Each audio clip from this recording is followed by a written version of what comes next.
ఆంధ్రప్రదేశ్లో దివ్యాంగుల కోసం కీలక నిర్ణయం తీసుకున్న ప్రభుత్వం దివ్యాంగ శక్తి పథకాన్ని ముఖ్యమంత్రి చంద్రబాబు నాయుడు ప్రారంభించనున్నారు. మంగళగిరిలో రేపు ఈ పథకాన్ని డిప్యూటీ సీఎం పవన్ కళ్యాణ్, మంత్రి నారా లోకేష్, బీజేపీ ఏపీ అధ్యక్షుడు పివిఎన్ మాధవ్లతో కలిసి ప్రారంభించనున్నారు. ఈ పథకం ద్వారా రాష్ట్రంలోని లక్షలాది మంది దివ్యాంగులకు ఆర్టీసీ బస్సుల్లో ఉచిత ప్రయాణ సౌకర్యం కల్పించనున్నారు.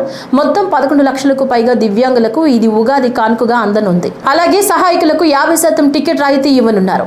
40% కంటే ఎక్కువ వైకల్యం ఉన్న వారికి ఈ పథకం వర్తించనుండగా వివిధ వర్గాల దివ్యాంగులకు ప్రయోజనం చేకూరేలా విస్తరించారు. ఈ పథకం అమలుకు ప్రభుత్వం సంవత్సరానికి 207 కోట్లు ఖర్చు చేయనుంది. పథకం ప్రారంభం అనంతరం సీఎం, మంత్రులు దివ్యాంగులతో కలిసి ఆర్టీసీ బస్సులో ప్రయాణించి అనంతరం ఆత్మీయ విందు ఇవ్వనున్నారు.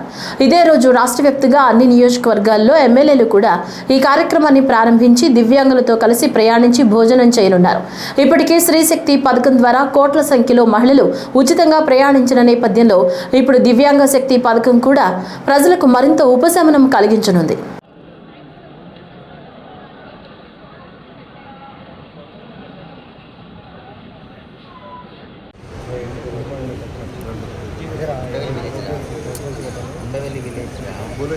ఎప్పుడైతే లాస్ట్ టైం మనది ఆర్టీసీ స్టార్ట్ అయిందో అక్కడ లాస్ట్